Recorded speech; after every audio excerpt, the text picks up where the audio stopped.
अस्सलाम वालेकुम। अच्छा, ये मैं जो असाइनमेंट मैंने भेजी है, इसमें से सबसे जो मुश्किल वाला क्वेश्चन है ये मैं करा रहा हूँ। तो पहला वाला जो क्वेश्चन है ये तो बिल्कुल थ्योरेटिकल है, बहुत इजी होगा। फिर उसके बाद जो ये सेकंड वाला क्वेश्चन है ये भी आसान है बहुत। थर्ड क्वेश्चन ये वाला मुश्किल है, ये पूरी असाइनमेंट का सबसे मुश्किल क्वेश्चन है, तो ये वाला मैं आपको कराता हूँ। इसमें वो सबसे पहले क्या मांग रहा है, डायरेक्ट कॉस्ट मांग रहा है। इसी का दूसरा पार्ट है, उसमें यही सारा डाटा है लेकिन वो इनडायरेक्ट कॉस्ट मांग रहा है। तो पहला वाला पार्ट मैं कराता हूँ। डायरेक्ट कॉस्ट हमने कैलकुलेट करनी है।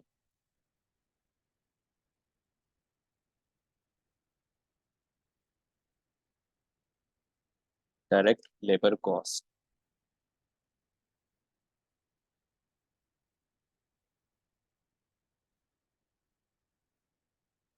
तो डायरेक्ट लेबर कॉस्ट में मैंने आपको एक ही पॉइंट लिखाया था, सिर्फ एक पॉइंट।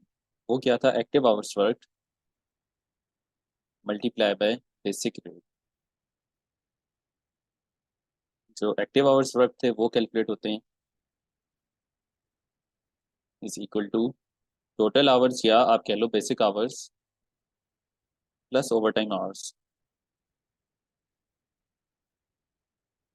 माइनस आइडल टाइम या idle hours minus hours spent doing indirect jobs. किसकी बात हो रही है, डायरेक्ट वर्कर्स। यहाँ पे मैं लिख देता हूँ बाय डायरेक्ट वर्कर्स। वो वाले वर्कर्स जो डायरेक्टली प्रोडक्शन में इन्वॉल्व होते हैं, डायरेक्ट वर्कर्स। ठीक है, तो अब इस क्वेश्चन को सॉल्व करने के लिए हमें सिर्फ बस ये काम करना है, active hours work by direct workers multiply by basic rate. तो पहला क्वेश्चन मैं क्वेश्चन लिख देता हूँ। तो इसमें अब आप देखो, a company operates a factory which employed 40 direct workers. 40 direct worker हैं यहाँ पे, throughout the 4 week period just ended. वो मांग क्या रहा है, calculate the direct cost for the 4 week period just ended. मतलब वो पूरे 4 वीक का जो पीरियड है उस पूरे पीरियड की वो डायरेक्ट कॉस्ट मांग रहा है। तो पूरे पीरियड में ज़ाहिर है 40 वर्कर्स हैं, तो 40 वर्कर्स की मांग रहा होगा। तो आप ये बात साथ में लिख लो कि हमने जो भी फिगर आप कैलकुलेट करोगे वो होनी चाहिए 40 डायरेक्ट वर्कर्स की, और दूसरी बात होनी चाहिए 4 वीक्स की। मतलब क्या पता आपको जो डाटा गिवन हो वो हो एक वर्कर का सिर्फ। तो एक वर्कर का आपको नहीं चाहिए, आपको कितने वर्कर्स का चाहिए, आपको 40 वर्कर्स का चाहिए। अगर आपको एक हफ्ते का गिवन है, आपने एक हफ्ते का भी नहीं यूज करना, आपने 4 वीक्स का यूज करना। तो इसलिए ये बात आप लिख लिया करो कि आपने वर्कर्स एक तो लिख लिया करो कि आप कितने वर्कर्स की कैलकुलेट कर रहे हो डायरेक्ट लेबर कॉस्ट, और ये भी पीरियड भी लिख लिया करो कि कितने पीरियड की आप कर रहे हो। तो देखो, अब मैं आपको यूज करके दिखाता हूँ कि ये जो डाटा हमने लिखा है तो इसके हम कैसे यूज करना है। तो फॉर एग्जाम्पल, अब मुझे ये कैलकुलेशन मैंने करनी है, इसके लिए मुझे एक्टिव आवर्स वर्क सबसे पहले निकालने हैं। तो बेसिक आवर्स मैं देख लेता हूँ कितने बेसिक आवर्स। तो लिखा हुआ है पहली लाइन, ठीक है, मैंने रीड कर ली। आगे लिखा हुआ है direct employees were paid at a basic rate of $4 per hour for a 38 hour week. मतलब एक हफ्ते में नॉर्मल आवर्स कितने हैं, 38 हैं। तो अब मुझे कितने चाहिए। अच्छा, ये तो 38 आवर्स हैं एक वीक में एक वर्कर के। ठीक है, 38 आवर्स जो है, 38 आवर वीक, ये किसका, एक वर्कर का है, क्योंकि 40 वर्कर तो अगर होंगे तो फिर तो एक वर्कर 1 घंटा भी नहीं काम कर रहा होगा ना। तो 38 आवर्स वीक किसका है, एक वर्कर का। तो इस फिगर को मैंने लाना है 40 वर्कर्स का, multiply by 40। 38 multiply by 40 plus अब मैंने इसको लाना है 4 हफ्तों के लिए। ठीक है, तो ये हो गया बेसिक आवर्स। अब ओवर टाइम आवर्स निकालते हैं। अच्छा, अगली लाइन क्या लिखा हुआ है, total hours of the direct workers in the 4 week period were 6528। अच्छा, हमें यहाँ पे एक्टिव आवर्स वर्क में हमें टोटल आवर्स ही चाहिए थे सिर्फ। तो ये हमने ऐसी खामा खामे बेसिक आवर्स फाइंड कर लिए हैं। तो अच्छा हो गया फाइंड कर लिए, ताकि आपको अब समझ भी आ गई कि अगर फाइंड करने होते तो हम कैसे फाइंड करते हैं। तो अब ओवर टाइम आवर्स कैसे निकालोगे, ओवर टाइम आवर्स आपको नहीं गिवन, तो टोटल आवर्स में से बेसिक आवर्स माइनस कर लोगे। तो 6528, 6528 माइनस 6080, ये ओवर टाइम आवर्स होंगे। इन दोनों को प्लस करोगे तो क्या आएगा, जो आपका टोटल आवर्स होंगे जो यहाँ पे क्वेश्चन में गिवन है।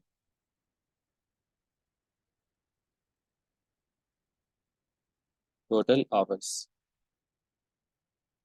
अब ये वाला पार्ट हो गया basic hours plus over time hours. अब हमने आइडल टाइम देखना है। आइडल टाइम अब किसका देखना है? 40 वर्कर्स का, 4 हफ्तों का। ओवर टाइम ठीक है, ओवर टाइम का डाटा लिखा हुआ है, over time which is paid at a premium of 35% is work in order to meet general production requirements. ठीक है, इस बात को इग्नोर कर दो, अभी हमने इसको कहीं पे भी यूज नहीं करना अभी के लिए। Employees reduction total 30% of gross wages. ये वाली बात मैंने आपको कुछ भी इसका नहीं बताया, इसे भी इग्नोर कर दो। आगे क्या है? 188 hours of direct workers time were registered as idle. मतलब डायरेक्ट वर्कर्स के 188 आवर्स, जितने पूरा इन्होंने 4 हफ्तों में जितना काम किया सारे वर्कर्स ने, उन सब का मिला के जो आइडल टाइम है वो है 188 आवर्स। ये बात मुझे कैसे पता चली? क्योंकि 188 फिगर आपको वैसे ही देखने में भी आपको एक एक वीक की नहीं लगती और एक वर्कर की भी नहीं लगती, तो इसलिए आपको पता चल गया। वरना आपको क्वेश्चन में अगर आपको क्लियर होगा, मतलब आपको कभी इस तरह से कंफ्यूज इसने नहीं किया होगा कि ये एक वर्कर का है या 4 हफ्तों का है, इस तरह से आपको कंफ्यूज नहीं किया हुआ होगा। स्ट्रेट फॉरवर्ड ही होता है मोस्टली। तो आइडल आवर्स अब आपके पास हो गए 188। Hours spend doing indirect jobs ये 0 है, ये कुछ भी नहीं। तो फिर अब एक्टिव आवर्स वर्क कितने?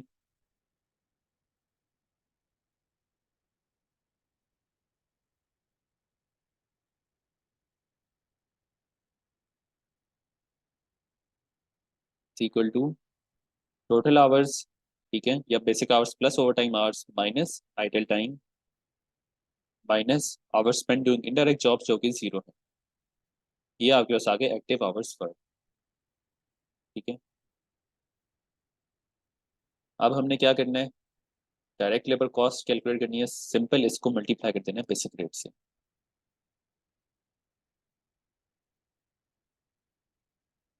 Active hours work multiply by basic rate कितना है? Direct employees were paid at a basic rate of $4 per our, तो मल्टीप्लाई बाय $4। ठीक है, तो ये हमारा आंसर आ गया। ये हमारा, मैं देखता हूँ, यही आंसर होना चाहिए। 25360।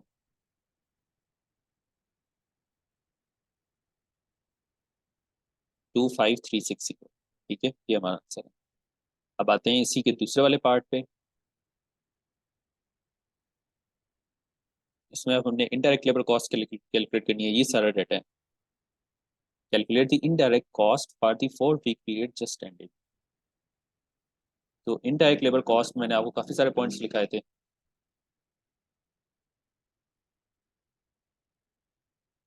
सबसे जो पहला पॉइंट था वो था all costs related two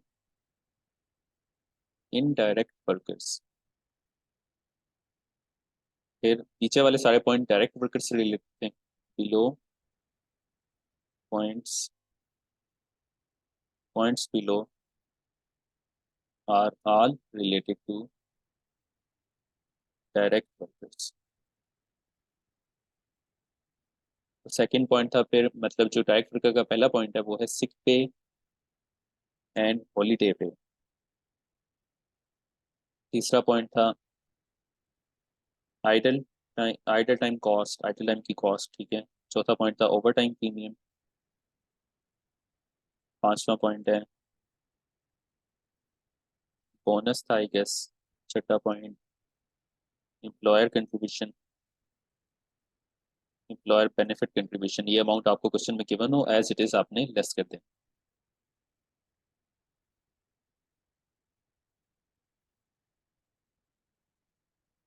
seventh point था शिफ्ट अलाउंस। और आखिरी पॉइंट है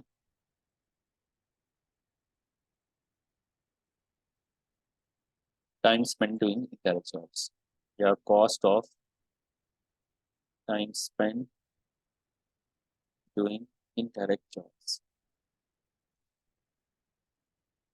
ठीक है, डायरेक्ट वर्कर्स आपके कोई इनडायरेक्ट जॉब में कोई उन्होंने टाइम स्पेंड किया है, तो वो वाली कॉस्ट कहाँ पे जाएगी? इनडायरेक्ट लेबर कॉस्ट में।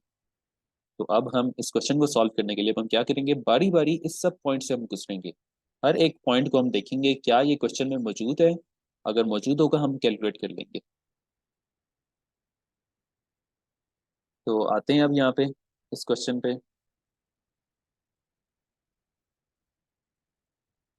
क्या कह रहा है ये? Company operates a factory which employed 40 workers, ठीक है वो सारी बात। डायरेक्ट एम्प्लॉयज, यहाँ पे भी डायरेक्ट एम्प्लॉयज की बात हो रही है। तो आखिर तक डायरेक्ट वर्कर्स की ही बात है, मतलब के मतलब है कि इनडायरेक्ट वर्कर जो हैं उनके बारे में कोई इन्फॉर्मेशन आपको नहीं गिवन, तो इसका मतलब है कि पहला पॉइंट आपका कुछ हो ही नहीं सकता, क्योंकि इनडायरेक्ट वर्कर का जिक्र ही नहीं है यहाँ पे। तो पहला पॉइंट जो है, पहली जो कॉस्ट है वो आपके पास क्या है, जीरो है या नहीं है वो। सेकंड पॉइंट क्या है, सिक पे एंड हॉलीडे पे फॉर डायरेक्ट वर्कर्स। तो देखते हैं यहाँ पे कोई डाटा गिवन है, कोई डाटा नहीं गिवन। सिक पे और हॉलीडे के पे के बारे में भी यहाँ पे कोई डाटा गिवन नहीं है, अगर होता तो हम यहाँ पे लिख लेते और हम ऐड कर लेते जैसे इनडायरेक्ट लेबर कॉस्ट में। फिर थर्ड पॉइंट पे आते हैं, idol time cost. Idle time cost मेरे ख्याल में थी, ये आपको आखिरी पॉइंट लिखा हुआ है, 188 hours, 188 hours of direct workers time were registered as idle. तो आइडल टाइम की कॉस्ट मैंने आपको बताया था कैसे कैसे होती है कैलकुलेट, इज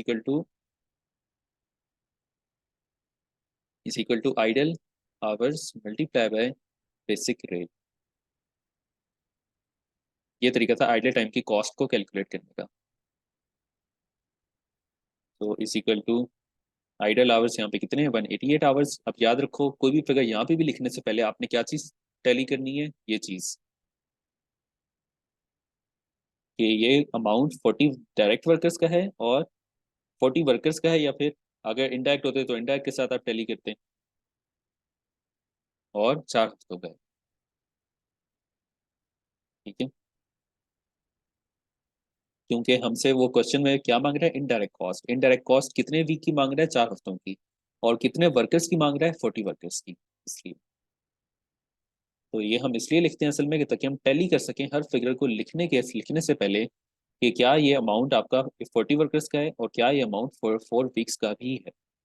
तो 188 मल्टीप्लाई बाय बेसिक रेट है $4। तो ये हो गई आइडल टाइम की कॉस्ट। अब आते हैं फोर्थ पॉइंट पे। फोर्थ पॉइंट हमारे पास था, ठीक है, आइडल टाइम की कॉस्ट होगी। अब ओवर टाइम प्रीमियम पे आते हैं। ओवर टाइम प्रीमियम का क्या फार्मूला था, is equal to over time hours multiply by over time premium rate. Over time premium rate अब कैसे फाइंड होता था,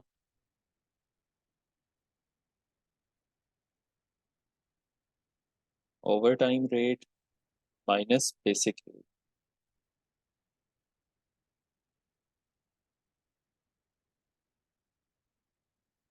ठीक है, इसको मैं इधर ले आता हूँ। चलो अब आते हैं ओवर टाइम प्रीमियम रेट, यहाँ पे निकालते हैं इस क्वेश्चन में। इज इक्वल टू आपको लिखा हुआ है over time which is paid at a premium of 35%। मतलब आपको ओवर टाइम जो पे मिलती है वो एक्स्ट्रा अमाउंट उस पर मिलता है 35%। मतलब 35% किसका, बेसिक रेट का। तो आप ओवर टाइम यहाँ पे आप डायरेक्ट भी निकाल सकते हो, over time premium rate, sorry over time premium rate जो है वो आप डायरेक्ट यहाँ पे निकाल सकते हो। मतलब ओवर टाइम रेट पहले निकालने की जरूरत नहीं है इस वाले केस में। देखो ये देखो इस तरह से कि $4 आपका बेसिक रेट है, मल्टीप्लाई बाय 35% इसका। तो ये ओवर टाइम प्रीमियम रेट आ गया। ठीक है, इस तरह से। तो आपको इस डाटा में इंफॉर्मेशन इस तरह से गिवन है कि आपको बताया हुआ over time basis paid at a premium of 35%। मतलब आपको प्रीमियम का अमाउंट ही बता दिया है कि एक्स्ट्रा अमाउंट आपको कितना मिल रहा है। तो ओवर टाइम प्रीमियम रेट क्या होता है असल में, जो एक्स्ट्रा अमाउंट आपको मिल रहा होता है ओवर टाइम पे। तो इस तरह से आप डायरेक्ट भी यहाँ पे फाइंड कर सकते हो इस वाले क्वेश्चन में। तो अब हमने यहाँ पे क्या करना है, ओवर टाइम आवर्स हमने ऊपर फाइंड किए हुए हैं यहाँ पे 448। ठीक है, हमने कैसे फाइंड किए थे, टोटल आवर्स में से बेसिक आवर्स माइनस कर दिए थे। तो 448 multiply by over time premium rate. ठीक है, मैंने देखो क्या किया है, over time hours multiply bye 1.4 जो कि ओवर टाइम प्रीमियम रेट है। एंटर। ठीक है, ये हमारी कॉस्ट आ गई ये वाली। अब चलते हैं फिफ्थ पॉइंट पे, जो कि है बोनस। बोनस का अमाउंट कोई भी नहीं गिवन यहाँ पे। फिर उसके बाद एम्प्लॉयर बेनिफिट कंट्रीब्यूशन।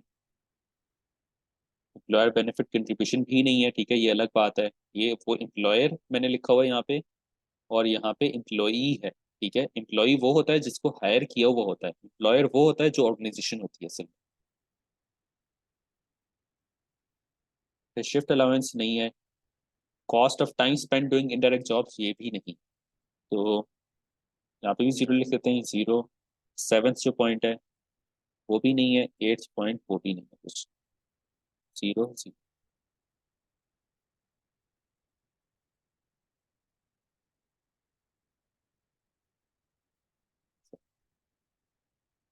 इसको अब हम प्लस कर लेते हैं इन सब को, तो ये हमारे पास आ जाएगी इनडायरेक्ट लेबर कॉस्ट।